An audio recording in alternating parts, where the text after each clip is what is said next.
हे guys, welcome back novel bits channel. आप सुन रहे हैं मेरी कहानी childhood sweet hearts part 4। College के बेसमेंट में एकांश निशा को जल्दी से गोद में उठाता है और कियारा की तरफ देखकर, जल्दी गाड़ी निकालो, 10 मिनट में हम हॉस्पिटल पहुंचने चाहिए। अगर थोड़ी भी देरी हुई तो मैं किसी को नहीं छोड़ूंगा। इतना बोलकर एकांश बाहर जाने वाला था, तब भी अरवी और अनिरुद्ध उसके रास्ते में खड़े होकर अरवी बोलती है, भाई आप निशा को नहीं ले जा सकते, आप फिर से उसे हर्ट कर दोगे। तभी अनिरुद्ध बोलता है, हाँ भाई, आपने पहले ही मिस ब्यूटीफुल को हर्ट किया है, हम नहीं चाहते आप फिर से उसे हर्ट करो, तो हम मिस ब्यूटीफुल को हॉस्पिटल ले जाएंगे। इतना बोलकर वो निशा को गोद में लेने जा रहा था, तभी एकांश, खबरदार अगर इसे हाथ भी लगाया तो, और जल्दी से रास्ते से हटो, हमें जल्दी से हॉस्पिटल पहुंचना है। तभी अनिरुद्ध, अगर मिस ब्यूटीफुल को कुछ हो गया तो? एकांश बोलता है, ये सिर्फ मेरी है और मैं इसे कुछ होने नहीं दूंगा, अब साइड हटो तुम दोनों। एकांश की बात में फिकर और गुस्सा दोनों नजर आ रहे हैं। वो दोनों एकांश का गुस्सा देखकर डर जाते हैं और साइड हो जाते हैं। तो एकांश निशा को लेकर चला जाता है, उसके पीछे कियारा भी चली जाती है। तब भी अनुष्का कब से शांत थी, वो अरवी और अनिरुद्ध से, वाह, जिसने मेरी बेस्ट फ्रेंड को हर्ट किया उसी के साथ तुम दोनों ने उसे भेज दिया, अब पता नहीं वो एम्पायर मेरी बेस्टी के साथ क्या करेगा। तब भी अनिरुद्ध अनुष्का को समझाते हुए कहता है, तुम शांत हो जाओ पहले, और हमने उन्हें अकेले नहीं भेजा है, भाई के साथ कियारा भी है। तब भी अनुष्का, हाँ है ना साथ में, इसलिए तो निशा की ऐसी हालत हुई है। अरवी अनुष्का को समझाते हुए कहती है, अनुष्का अभी लड़ने का समय नहीं है, अब भी हमें भी हॉस्पिटल जाना चाहिए। अनुष्का और अनिरुद्ध जल्दी से हाँ बोलते हैं और हॉस्पिटल की तरफ चले जाते हैं। दूसरी तरफ एकांश की कार में एकांश निशा को गोद में लेकर पीछे की सीट पर बैठा था और कियारा कार ड्राइव कर रही थी। कार का पार्टीशन ऑन था। एकांश निशा को देखकर, आई एम सॉरी जान, तुम मुझे इतने साल बाद मिली और मैंने तुम्हें इतना हर्ट किया। मैंने तुम्हें प्रॉमिस किया था मैं किसी को तुम्हें हर्ट नहीं करने दूंगा, पर आज तुम इतने साल बाद मिली, फिर भी मैंने तुम्हें हर्ट कर दिया। तुम्हारे इस ऐश को माफ कर दो जान, आई एम रियली सॉरी। इतना बोलकर उसके आंखों से आंसू की बूंद आकर निशा के हाथ पर गिरती है। एकांश जल्दी से अपनी आंखों को साफ करता है। तभी कार रुकती है और कियारा एकांश को कॉल करके बोलती है, सर हम पहुंच गए। कियारा की बात सुनकर एकांश जल्दी से निशा को गोद में लेकर कार से उतरकर हॉस्पिटल के अंदर चला जाता है। गाइस, मैं आपको बता दूं, ये हॉस्पिटल भी सिंघानिया का ही है और यहाँ सारे बेस्ट डॉक्टर्स हैं। अंदर आकर एकांश डॉक्टर डॉक्टर चिल्लाने लगता है। तभी वहाँ 2 वार्ड बॉय स्ट्रेचर लेकर आते हैं, तो एकांश निशा को उस पर लेटा देता है और वो वार्ड बॉयज निशा को ओटी लेकर जाते हैं। तभी वह डॉक्टर आती है और एकांश से बोलती है, एकांश बेटा वो एकदम ठीक हो जाएगी। ये है एकांश की मॉम की बेस्ट फ्रेंड, इनका नाम डॉक्टर स्नेहा ठाकुर है। ये सिंघानिया की फैमिली डॉक्टर भी है और साथ ही इंडिया की बेस्ट ऑर्थोपेडिक डॉक्टर है। तभी एकांश, प्लीज आंटी उसे जल्दी से ठीक कर दो। डॉक्टर स्नेहा हाँ बोलकर अंदर चली जाती है। तभी वहाँ एक नर्स आती है। वो एकांश से घबराकर, सर प्लीज आप ये फॉर्म फिल कर दीजिए। इतना बोलकर वो फॉर्म आगे कर देती है। एकांश कियारा की तरफ देखकर, ये फॉर्म फिल करो जाकर और बाकी प्रोसीजर भी देख लेना। कियारा ओके सर बोलकर काउंटर के पास चली जाती है। एकांश एक बेंच पर बैठ जाता है और उसके दिमाग में कुछ धुंधली यादें दिखाई देने लगती है। एक 11 साल का लड़का और एक 4 साल की लड़की घर के बगीचे में खेल रहे थे। वो लड़का उस लड़की के पीछे भाग रहा था। तभी वो छोटी लड़की बोलती है, ऐश मुझे पकड़ के दिखाओ जल्दी। इतना बोलकर वो और तेजी से भागने लगती है। तभी वो लड़का सीरियस होकर, निशु ऐसे मत भागो, अगर गिर गई तो मैं तुम्हें पनिश करूंगा। ये दोनों कोई और नहीं बल्कि निशा और एकांश है। तभी छोटी सी निशा भागते भागते एक पत्थर से टकराकर गिर जाती है और वो रोने लगती है।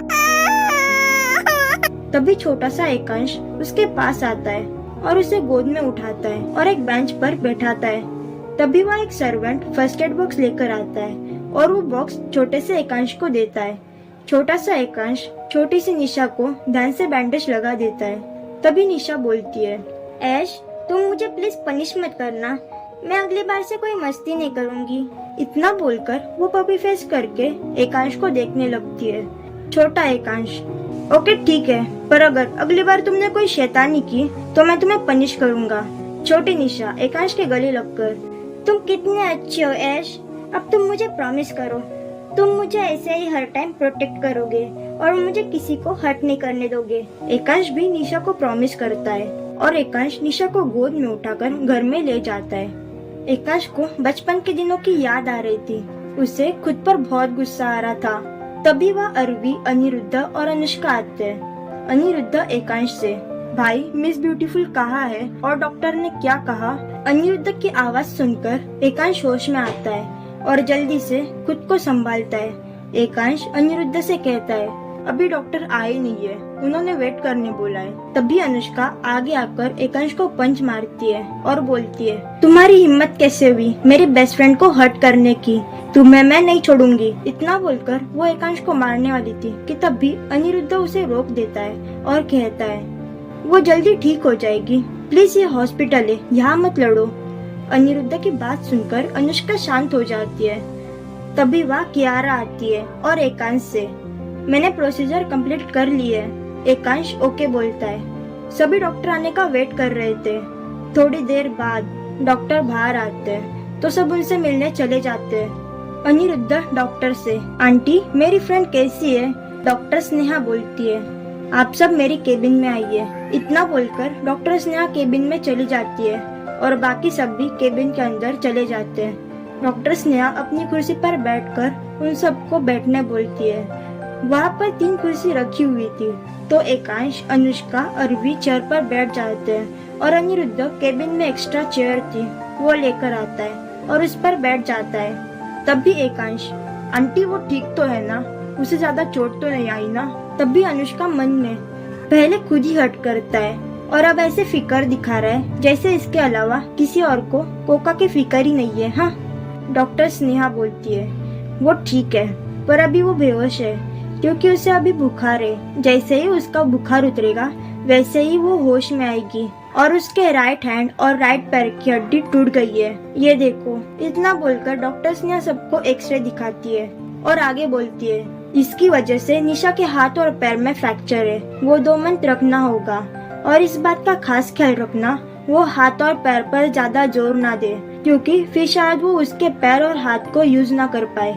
एकांश, ओके हम ध्यान रखेंगे, बस आप डाइट शेड्यूल प्लान करके मुझे दो जिससे वो जल्दी से रिकवर कर सके। डॉक्टर स्नेहा, ओके मैं तुम्हें डाइट शेड्यूल दे दूंगी पर अभी तुम्हारे जख्मों पर बैंडेज करने की जरूरत है, देखो तुम्हें भी चोट आई है। सब एकांश की तरफ देखने लगते हैं। सब निशा की हालत को देखकर किसी ने एकांश पर ध्यान नहीं दिया कि वो भी जख्मी है। एकांश को बहुत ज्यादा चोट नहीं आई थी फिर भी उसके कंधों से खून बह रहा था। हाथों पर थोड़े बहुत चोट के निशान थे और होठों के साइड खून बह रहा था। तभी एकांश, नहीं मुझे कोई बैंडेज नहीं करवाना, बस आप उसे जल्दी से ठीक करो। तभी अरवी, आंटी आप भाई की बातों पर गौर मत कीजिए, आप इनको बैंडेज करवा दो। एकांश, मैंने बोला ना मुझे कोई बैंडेज नहीं करवाना।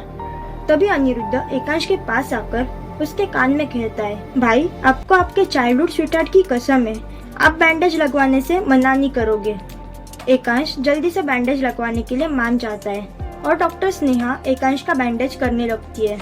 तभी अरवी अनिरुद्ध से, अपने भाई से ऐसा क्या कहा जिसकी वजह से भाई जल्दी से मान गए? तभी अनिरुद्ध अरवी को बातें बता देता है। अरवी, ओह मतलब भाई अपनी चाइल्डहुड स्वीटहार्ट के लिए कुछ भी कर सकते हैं, मुझे तो यकीन ही नहीं हो रहा भाई उनकी चाइल्डहुड स्वीटहार्ट से इतना प्यार करते हैं। डॉक्टर स्नेहा एकांश को बैंडेज कर देती है। तभी अनुष्का बोलती है, क्या मैं निशा से मिल सकती हूँ? डॉक्टर स्नेहा, ओके तुम सब उससे मिल सकते हो पर पेशेंट को तकलीफ हो ऐसे कुछ मत करना। अनुष्का ओके बोलती है और वहाँ से चली जाती है। उसके पीछे अरवी, अनिरुद्ध, एकांश और कियारा भी चले जाते हैं। निशा को प्राइवेट वार्ड में रखा हुआ था। वो दिखने में एक बड़ा सा बेडरूम जैसा था, उसमें 2 सोफे भी रखे हुए थे। वही निशा बेड पर बेजान सी लेटी हुई थी, उसके हाथ और पैर पर प्लास्टर लगा हुआ था। अनुष्का और बाकी सब निशा के पास जाते हैं पर एकांश गेट के पास खड़ा होकर निशा को देखने लगता है। आज उसने अपनी जान को हर्ट कर दिया, ये बात अंदर ही अंदर उसे खाए जा रही थी। अनुष्का निशा के पास में लगी कुर्सी में बैठ जाती है और निशा के सर पर हाथ रखती है तो उसे निशा का सर बहुत गर्म लगता है और उसकी हालत देखकर उसकी आंखों से आंसू निकलने लगते हैं। अनुष्का को ऐसे रोता देख अनिरुद्ध अनुष्का के पास जाकर उसके कंधे पर हाथ रखकर, मिस बंदरिया तुम ऐसे रो मत यार, मिस ब्यूटीफुल बहुत स्ट्रांग है, वो जल्दी से ठीक हो जाएगी, तुम ऐसे रोते हुए सच में बंदर लग रही हो। अनुष्का पीछे पलटकर अनिरुद्ध को हक कर लेती है और रोते हुए, मेरी कोका को प्लीज जल्दी से ठीक कर दो, वही मेरी एक दोस्त है जो मेरे हर खुशी गम में शामिल होती है। अनुष्का के हक करने से अनिरुद्ध शॉक हो गया था। उसके दिल की धड़कन बुलेट ट्रेन जितनी तेज हो गई थी, पर वो जल्दी से खुद को नॉर्मल कर लिया और अनुष्का की पेट को सहलाते हुए, कुछ नहीं होगा मिस ब्यूटीफुल को, डॉक्टर ने कहा ना वो जल्दी से ठीक हो जाएगी। तब भी अनुष्का को एहसास होता है कि उसने अनिरुद्ध को हक किया है तो वो जल्दी से अनिरुद्ध से दूर होकर अनिरुद्ध को सॉरी बोलती है। अरवी निशा के पास आकर उसका हाथ पकड़ती है और बोलती है, आई एम सॉरी निशा, मेरी वजह से आज तुम ऐसी हालत में हो। तभी अनुष्का, तुम्हारी कोई गलती नहीं है अरवी, गलती तुम्हारे भाई की है, उसको माफी मांगनी चाहिए। सब लोग एकांश को देखने लगते हैं जो गेट के पास खड़ा था, उसको रूम में आने से गिल्ट हो रहा था। अरवी और अनिरुद्ध को पता था उनका भाई निशा से कभी माफी नहीं मांगेगा। अनिरुद्ध एकांश को अंदर आने का बोलता है। एकांश अंदर आकर निशा के पास जाता है। तभी वह अरुण जी और वेदिका जी आते हैं। अनुष्का ने अरुण जी को कॉल करके निशा की हालत के बारे में बता दिया था। वेदिका जी और अरुण जी को देखकर अनिरुद्ध शॉक हो जाता है। वेदिका जी और अरुण जी अंदर आकर निशा को देखने लगती है। वेदिका जी निशा की हालत देखकर रोने लगती है। अरुण जी वेदिका जी को समझाते हुए बोलते हैं, वेदिका ऐसे रो मत, हमारी बच्ची ठीक है, अगर हमारी बच्ची आपको रोते हुए देखेगी तो उसको कितना बुरा लगेगा, इसलिए आप रोना बंद करो क्योंकि हमारी बच्ची बहुत स्ट्रांग है। इतना बोलकर अरुण जी वेदिका जी के आंसू पोंछते हैं। तभी वेदिका जी अनुष्का से पूछती है, अनुष्का बेटा निशा की ऐसी हालत कैसे हुई, कॉलेज में किसी ने इसको तंग किया है क्या? अनुष्का कुछ बोलने वाली थी कि तब भी अनिरुद्ध बोलता है, आंटी कॉलेज के बाहर निशा को 3-4 गुंडे तंग कर रहे थे, निशा लड़ने की कोशिश कर रही थी, फिर भी उन्होंने निशा की ये हालत की है। तब भी एकांश की तरफ इशारा करके मेरे भाई ने निशा को उन गुंडों से बचाया है। अनुष्का और अरवी अनिरुद्ध को गुस्से से घूरने लगती है। तभी अरुण जी और वेदिका जी एकांश के पास जाते हैं। वेदिका जी, थैंक यू सो मच बेटा हमारी बच्ची की जान बचाने के लिए। एकांश बहुत टाइम से शांत था, वो जल्दी से वेदिका जी के गले लग जाता है। एकांश के गले लगने से वेदिका जी शॉक हो जाती है, उनको अपनेपन जैसा एहसास होता है। तब भी अरुण जी बोलते हैं, अरे बेटा आपको क्या हुआ, आप ठीक तो है ना? एकांश जल्दी से होश में आता है और सॉरी बोलकर साइड के काउच में बैठ जाता है। अरुण जी को एकांश पर डाउट होने लगता है। वो कुछ बोलने वाले थे कि तब भी अनिरुद्ध बोलता है, अंकल आंटी आपको डॉक्टर के पास जाकर निशा के कंडीशन के बारे में पूछना चाहिए। अगर डॉक्टर पेशेंट चेक करने गए तो आपको वेट करना पड़ेगा, इससे अच्छा आप अभी उनसे मिल लीजिए।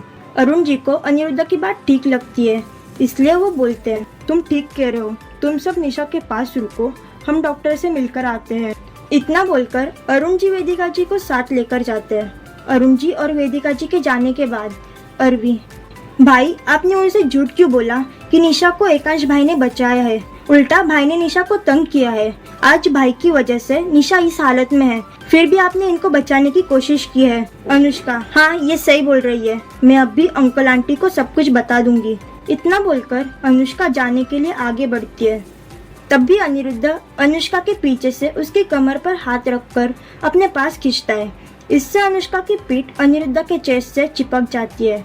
अनिरुद्ध के ऐसा करने से उसके दिल की धड़कन बुलेट ट्रेन जितनी फास्ट हो गई थी।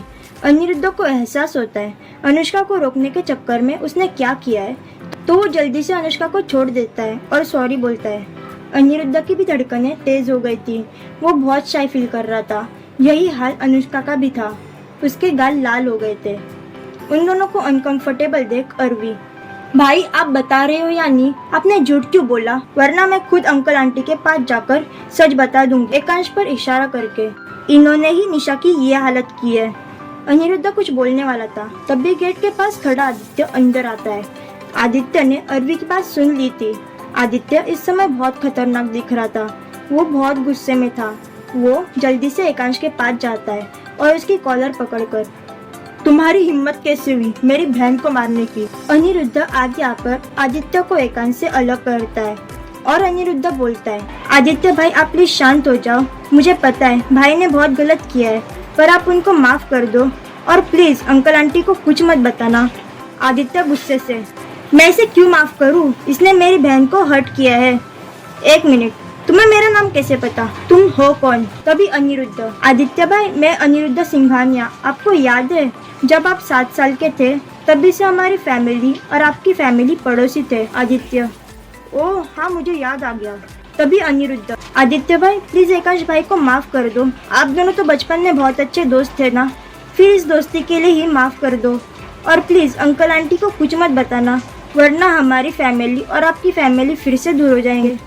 आदित्य, ओके ठीक है, मैं मॉम डैड को कुछ नहीं बताऊंगा, पर मैं इस एकांश को कभी माफ नहीं करूंगा। और फिर आदित्य एकांश के पास जाकर, तुम बहुत बदल गए हो। जो लड़का मेरी बहन को एक खरोच तक आने नहीं देता था, आज उसी ने मेरी बहन की यह हालत की है। मैं तुम्हें कभी माफ नहीं करूंगा और ना ही मेरे बहन के करीब आने दूंगा। एकांश, वो सिर्फ मेरी है, उससे मुझे कोई दूर नहीं कर सकता, तुम भी नहीं। दोनों एक दूसरे को गुस्से से घूरने लगते हैं। तभी अरवी गुस्से से, यहाँ क्या चल रहा है कोई बताएगा? आज के लिए इतना है गाइस। अगर आपको मेरी स्टोरी पसंद आ रही है तो लाइक, सब्सक्राइब और शेयर जरूर करना। Okay bye guys.